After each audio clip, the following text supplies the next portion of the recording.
Yep. I did play against someone strong. I played against this. I don't know if he's a teenager. He's he's young still. A 2500 guy. Um, I don't know. I don't know. Overall, if I want to be 100% honest, I think I deserved this loss. Um, because I didn't play too well, especially in the middle game. I feel like I made some mistakes, and I feel like at one point I had a bad position. But then he messed it up, and he messed it up, and I know I also I'm very very confident that it was dead equal. It was dead equal, and there was one point I had enough time. There I should have just found one move, one very simple move. I failed to do that. I played something else which was also fine in my opinion, but then I was very low on time, and the last move the last move I played it when the clock hit 1 second. So I just looked over. I was like, oh shit, I gotta make a move. So I pressed the clock at 1 second, but it was an immediately losing move. So and I immediately resigned. So yeah, but if I don't play that, that's still completely equal. But so of course, if I just look at the end, I would have deserved the draw. But overall, I didn't play too well. I had some good moves. I definitely had some great moves, but mm, overall, mm, overall didn't really work out. Well, it is what it is. Sorry, uh, I don't want to ramble too much, but yeah, it's always hard to take a loss. Yeah. Anyway, it is what it is. Come back tomorrow stronger. Yeah. What can I do? That's it. Let me show you. Let me show you what happened. See you on the analysis board. Yeah. What's going on, guys? As you can see, I'm back home, and of course, the tournament ended. So I'm going to finish recapping the rest of the games from here. I tried my best, maybe not my very best, but I did try somewhat my best to record, the games right after the game ended, or at least the next day, to be up to date. But it was just a little too much work for me at the moment. But at least I tried, I guess. In my first tournament in France, I didn't even try, or I didn't put a lot of effort into it. This time I tried, and I told you guys I would try. But it's still something that I need to get better at anyway. But the recaps don't stop. There are still quite a few games to go over. This is going to be round 4, and yeah, so here we go. Let's jump straight into it. So my opponent is Rosen Eitan. He is a 2500 player from Israel, and so this was the first game where I made it to the broadcasting area, and you could have watched the game live if you wanted to. I'm playing I'm playing white in this game, and I decided to start with the trusty one knight f3, the very best first move in the game. No, of course, I'm just joking, but I like this one a lot. So my opponent responded with c5, c4, knight c6. I expected, the English opening, but I didn't expect the line that he picked. So knight c3, knight f6. I expected g6 here in my preparation, if I remember correctly. And then, of course, there are a lot of different ways to set up here. But my opponent played knight f6. I briefly checked this line as well. And I was kind of mad that this is the only line that I checked the least, and it's like I don't know if it's karma or I don't know what that is, but of course this is the line that happened. And when it happened, I was like I was a little bit mad because again I briefly checked it, and if I want to be completely honest with you, I actually wanted to play e4 here. So this is the line I very briefly checked. But I don't know, for whatever reason, I decided not to go for this line. Instead, I went for I would say, a more solid option with a3. Now, of course, all of these moves are completely fine. So I would say probably the biggest main line starts with a g3. This is I don't know, do we call this the old main line? I don't know. There are still, games even nowadays with g3. E4 is somewhat of a modern line, I guess, and this can also come from a Sicilian, actually. So from an E4 C5. There are lines with knight b5 as well.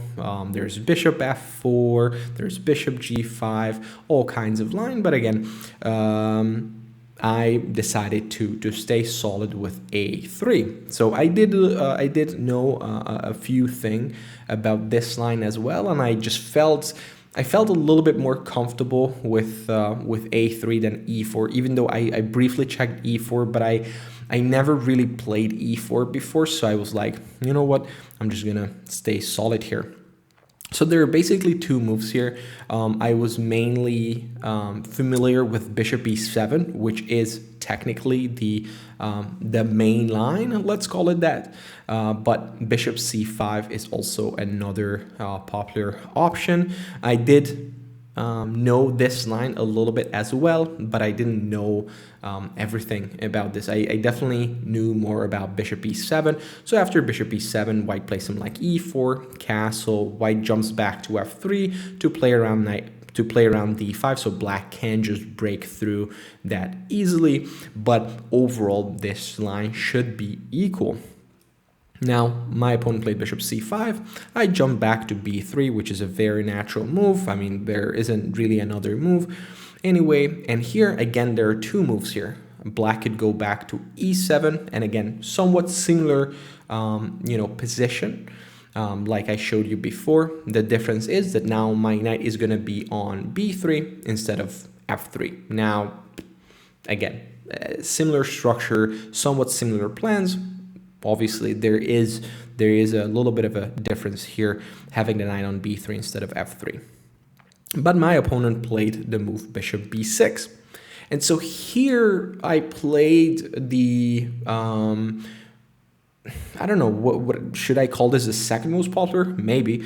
Yes, the most popular is definitely c5. And it's arguably probably the better move as well, but by a very, very small margin. So it's not like e4 is significantly worse than c5. So I don't know. Again, it's like very like 0.1, 0.2 differences, so nothing major. Maybe c5 is maybe technically a little bit better, and after bishop c7, white goes g3, castle, bishop g2, b6. This is how the line goes, and castle, and then of course the game goes on. Now I played e4. Again, I knew a little bit of moves, here and there. So I wouldn't claim that I fully remembered everything, and probably that's the reason why I didn't play c5. I considered c5, but there were so many, ideas in my mind that I couldn't really make up my mind. So I just wanted to play something that I was more comfortable with. Castle, bishop e2. And then here, the main line is d6. And I was expecting d6 here, but my opponent played immediately d5, which was not that it was surprising, but because it is a fairly typical move and a fairly typical breakthrough, even if it's a pawn sacrifice. But I don't know, I just expected the d6 a little bit more. Anyway, takes takes. I could have started with c takes d5 as well. It wouldn't have made a difference. And here, I definitely expected knight e7. So I definitely expected knight e7, and after d6, knight f5, let's say bishop f4, black can develop bishop e6. So black is down a pawn, but because of this very slight advantage in development that black has, black can probably equalize very, very easily, and also black can gain the pawn back. Now, again, there is no advantage for me. There's no advantage for the opponent, so there's nothing here. It's probably I wouldn't say dead equal, but technically it's a very comfortable position for both. And you know, from a theoretical perspective, black achieved pretty much everything that black wanted in the opening phase of the game. But I am not claiming that I was unhappy about this. I mean, I wasn't necessarily the most ambitious. I wanted to play the game, but you know what? If the game ends in a draw, the game ends in a draw. Like, I'm not gonna pretend that it was a bad result for me. So yeah. But my opponent played knight e5, and I guess this is kind of like, it told me, or it kind of like suggested the idea that, hey, I want to go all in. I am not interested in winning the pawn back. And, so let's make it interesting. And, that's always a double-edged weapon, right? So sure, you want to beat me and you're willing to risk, but, with obviously with these risky moves, there's as it's obvious, right? There is some risk involved, of course. Now, here there are two moves. I could castle, and I could also play bishop f4. I played the first move, so I started with castle. I think that's a completely fine move. I could have also played bishop f4. It's something that I was considering. I don't really know why I didn't play it. And after knight g6, bishop g3. And I think this position is fine. I would even claim that white has a little bit of a better position, because I'm not sure how black can capitalize on the fact that black is ahead in development. And if black can capitalize on this small advantage in development, how's black going to win the pawn back? So that's not an easy task. Now, the position is actually quite interesting and quite complex. I would stop the analysis here because there are so many, moves possible. One thing that I would add, according to the engine, and according to like server engines, so one of the best engines, the engine actually recommends h5 for black, which is a crazy move. This is why I don't really want to talk about it too much, because this is like not necessarily the most human move, but it's a very interesting one, right? Basically, h5 is the most direct way and the most direct attempt to utilize actually this development advantage. Very interesting move, not a human move in my opinion, not an easy decision to make, but it is possible. After this, white should still retain a little bit of an advantage, but it's everyone's game. Now, of course, I saw everything here, and that's why I castled. Absolutely no, I just found castle to be natural. And then queen d6 happened. Now here, this is where I probably made my first inaccuracy.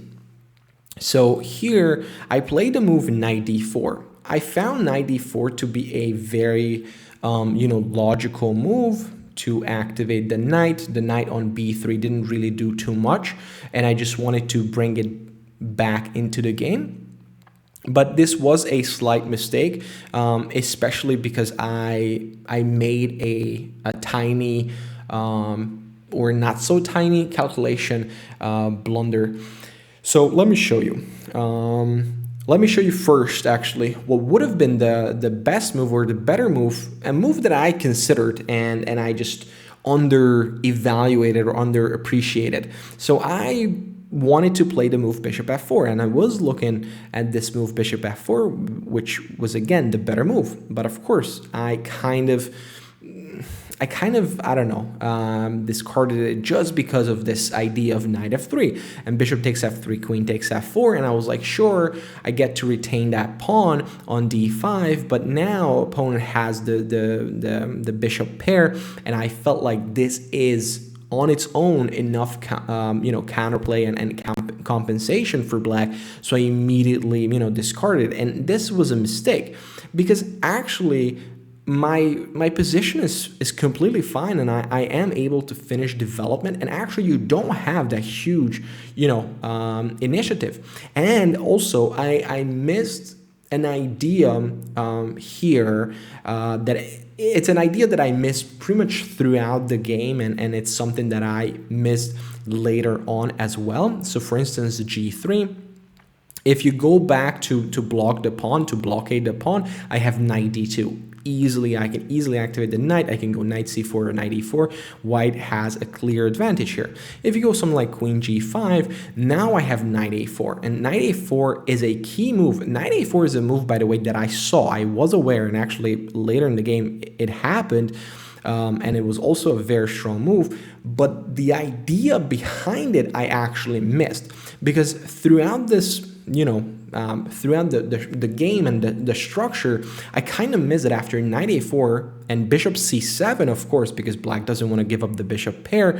Now I have d6. I of course saw d6, but I was like, okay, what can I do? It like rook d8 is a problem, and this is where I stopped the calculation, and this was a mistake. So this is a classic calculation mistake. And this is what we call, stopping the calculation too early. And here I just thought that, okay, black wins the pawn back and gets to keep the bishop pair, and my position is just not very good. And in reality, white can just simply take on c7. Beautiful sacrifice, rook d1, and now all of a sudden the pawn on c7 is extremely powerful. Black is lacking a lot of development. Rook d8 is threatening. My pieces are super active, and actually white is winning here. So this is an idea that I missed pretty much again throughout the game. So this was definitely a mistake. Now again, of course, this is not a forced line whatsoever. Black doesn't have to go for something like this, but this was a mistake on my end.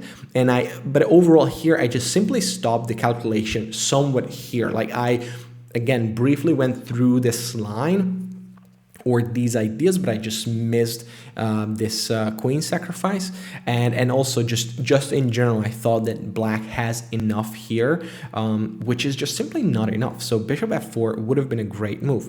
Now knight e4, again, it seems like knight e4 is a great move, or like at least a very reasonable move, because I want to play something like knight f3 or knight b5, or whatever the position gives me.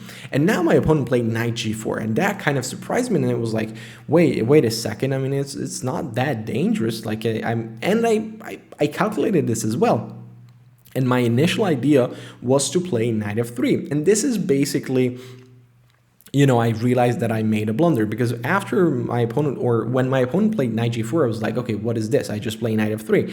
But it was kind of suspicious that, of course, my opponent saw knight f3, then and if knight f3 works, then knight g4 doesn't make sense, because I can just play h3, right?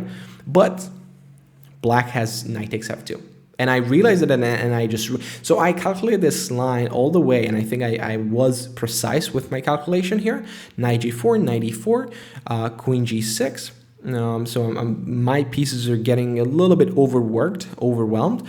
I still have h3, but after knight f2, bishop takes h3. Now, like so many pins here, and now just black's pieces are so very active. I just really disliked this. So, and I'm actually quite glad that I didn't go for this line, because I sometimes I do get tempted by material, and I was like, okay, well, if I can survive this, right, then I have a better position. I don't think I can actually survive this.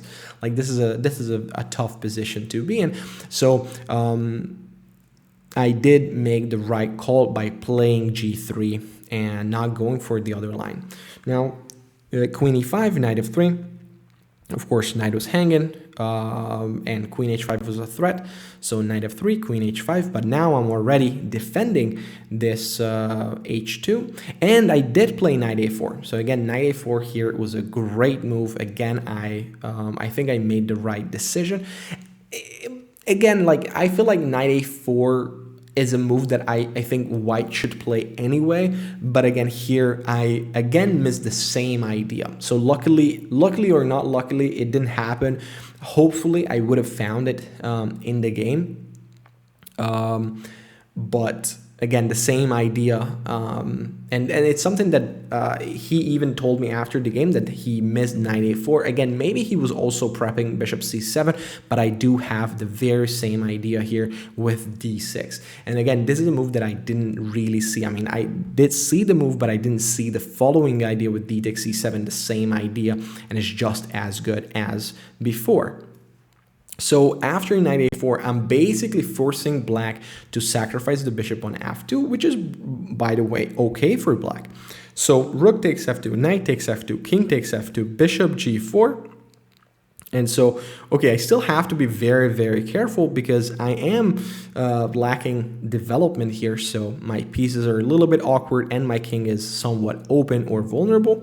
Knight c3, I'm going back. Rook f e8. And here I made basically the first blunder of the game. And this could have immediately ended the game for me.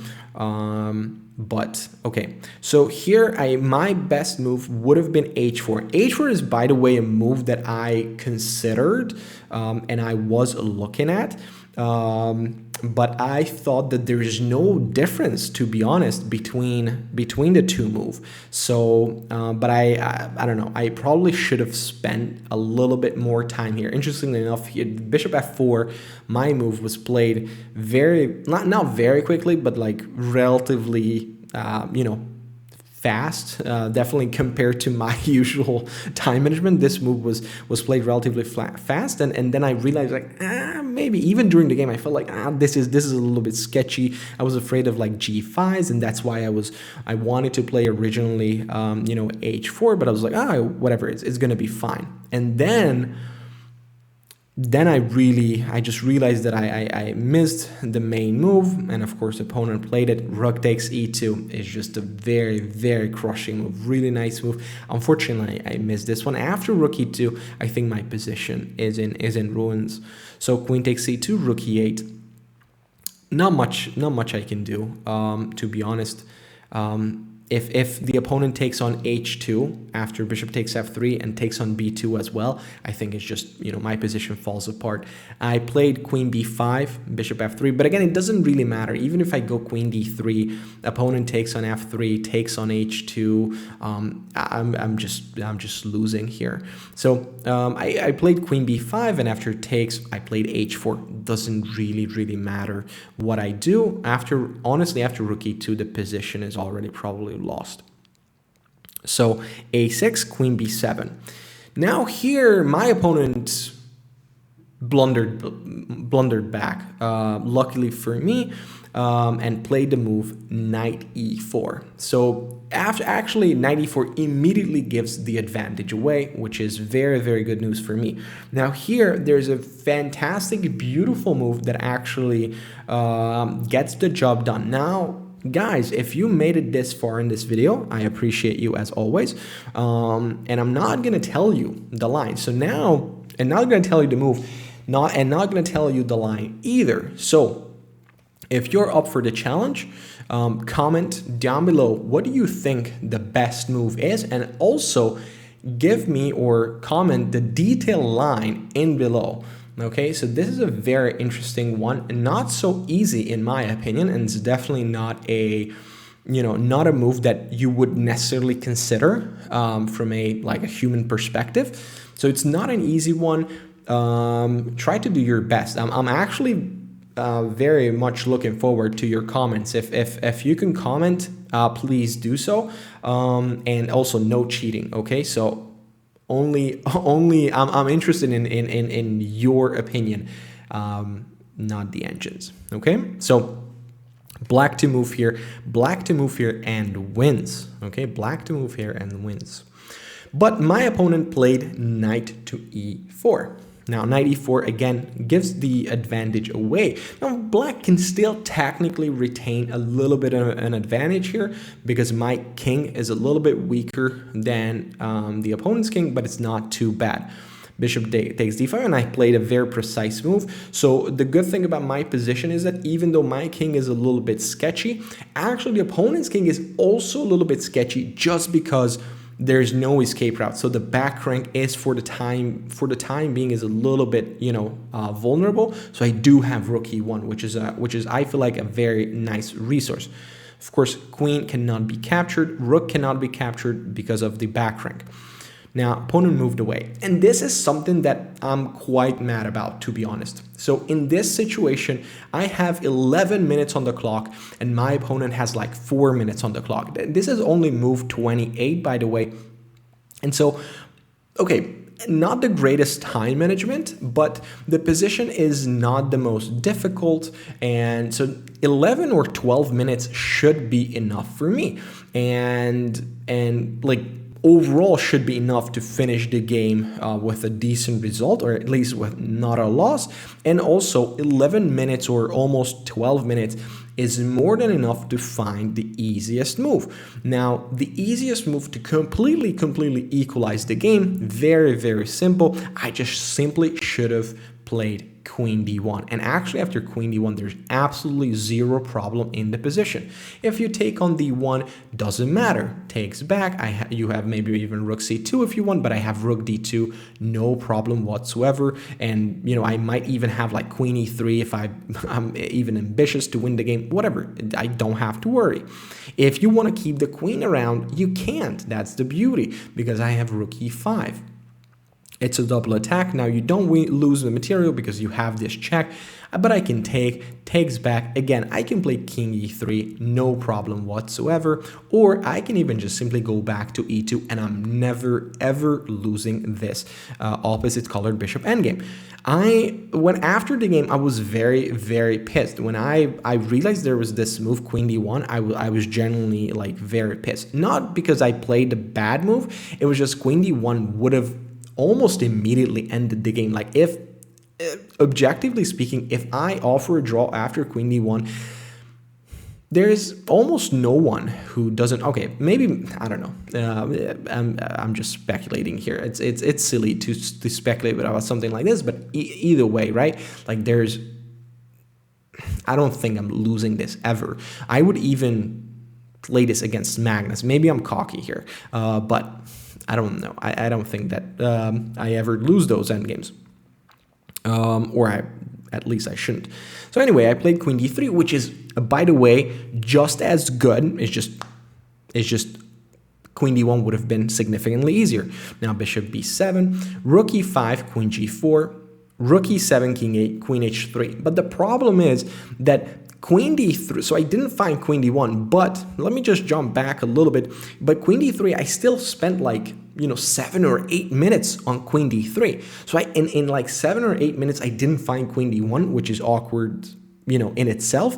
But also, like, now by keeping the queens on the board and I'm lower on time, now just all of a sudden it's just very, very difficult. So when we reach this situation, right, I'm living off of 30 seconds, and this is where, unfortunately, I lost my cool, or I lost my, I don't know. I don't even know what I lost. I definitely lost the game. And so anyway, time was, ticking down. Queen h3, a very annoying move. By the way, I saw queen h3 and I was also very much afraid of it. I was like, oh, please don't play it. And of course he played it, because the point of queen h3 is that I can take on b7. Actually, beautiful line. Let me show you. So rook takes b7 is a blunder because check. If I go to f3, then you have just simply queen h1. So that's not good. You take the rook. Let's say I go to e3, queen g1, king e4, queen g2 check. So every move is designed to basically keep the rook. So Of course, there are other moves and better moves, but those are all lose the rook. So queen g2, I have queen f3, and now if you go rook e8, this is the beautiful thing. Rook e8 is not even that great because bishop e5. And rook takes e5 is met by king takes e5, which is a fantastic line. And queen takes f3, of course, I have rook b8 checkmate, which is quite beautiful. And you might think, okay, but then I could have gone for this line. But in reality, it's not true because black has f5. That's the disgusting move. It's a disgusting move. And now, if you go king e3, of course, I have rook e8. Now the line is still not over because bishop e5, rook takes e5, king f4, but black has rook e4.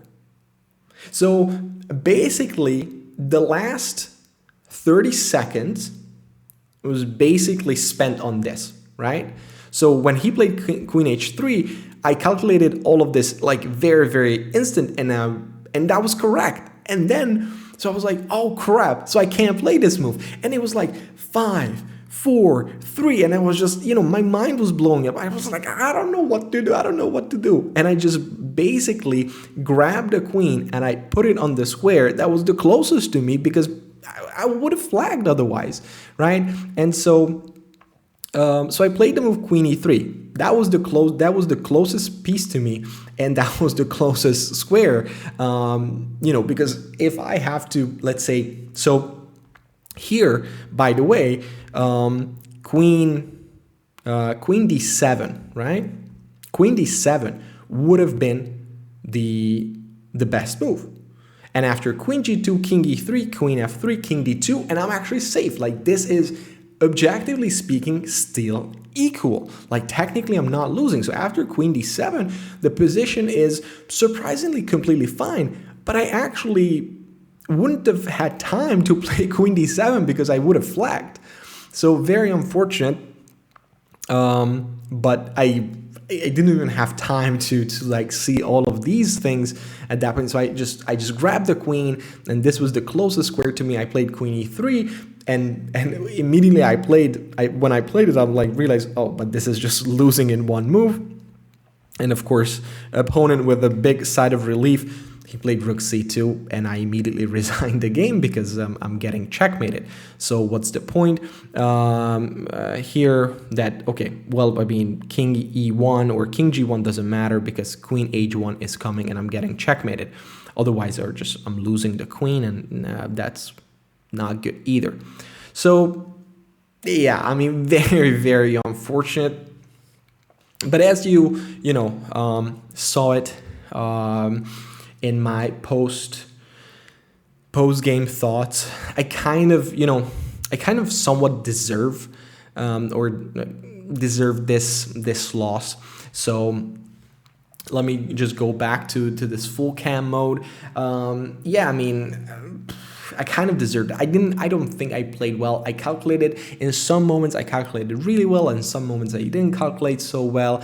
And again, like when I made some of those inaccuracies, he outplayed me, and then so he could have ended the game, but he gave the chance back, and I didn't use my chance to completely equalize and end the game in a draw. But yeah, unfortunate. I'm kind of disappointed in this game. I don't think I should have lost it with white. He's a great player, very talented guy. I don't know. I didn't feel like, this game was like that easy. So I don't know.